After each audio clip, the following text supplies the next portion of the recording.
Trump might have lost big in Michigan yesterday, but he is celebrating in Kentucky right now. That is because Mitch McConnell looks completely out of action, while Kentucky Governor Andy Beshear acts like Chuck Schumer by just sending angry letters.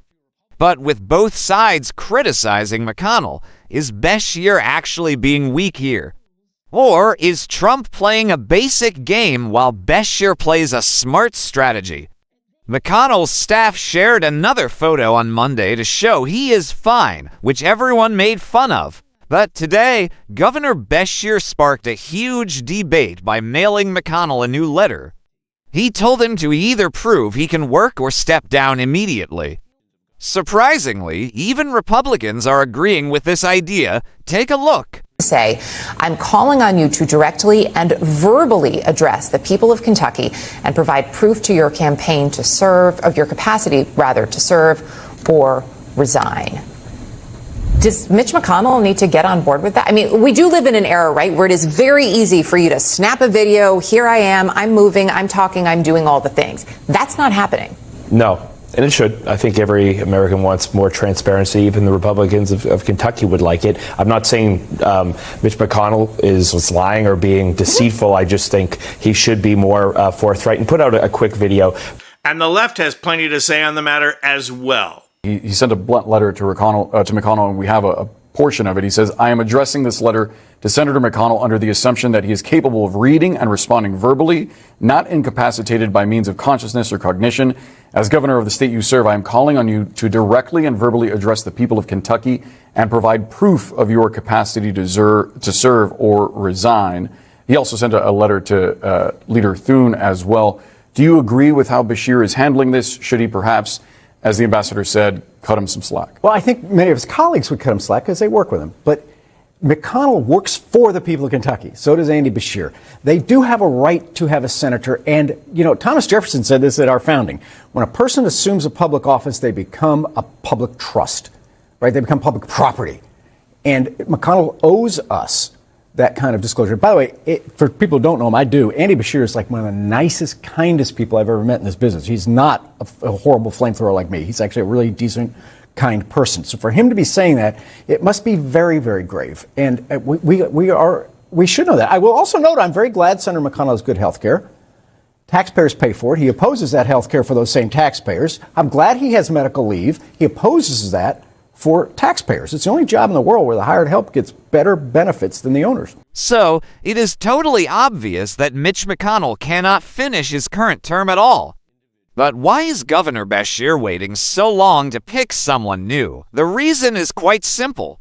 The state leaders in Kentucky created new rules that block the governor from picking a fill-in. They rushed those rules through as soon as McConnell began struggling a few years back. Beshear would have to fight this in court to make a change. Even if the state Supreme Court agreed with him, Republicans would take the case to the U.S. Supreme Court. We already know how that court decides when Republican power is at risk. But Beshear also has his own clever reasons for not trying to replace McConnell right now.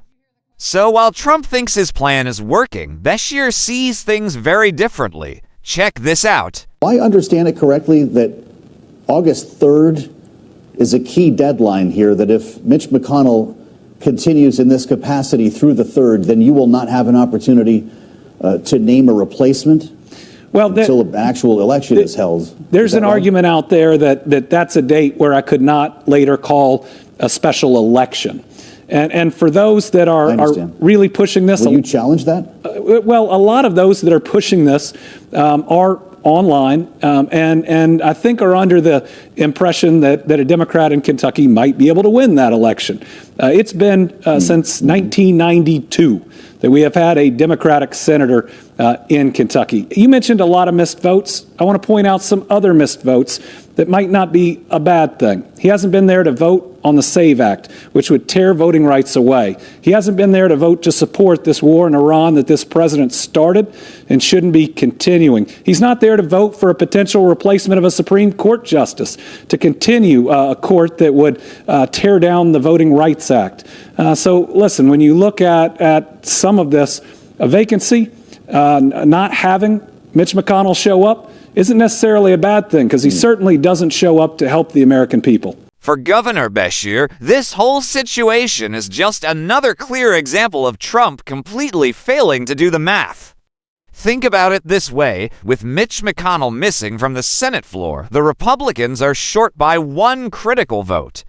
And strategically speaking, it is actually much better for Democrats to keep them down a vote right now, rather than letting a brand new Republican rubber stamper come in to immediately approve harsh legislation like the SAVE Act or vote down important restrictions on potential war in Iran.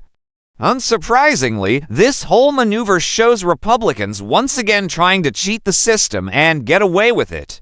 But for once in their political games, their trick is actually doing them no good at all. It is completely backfiring.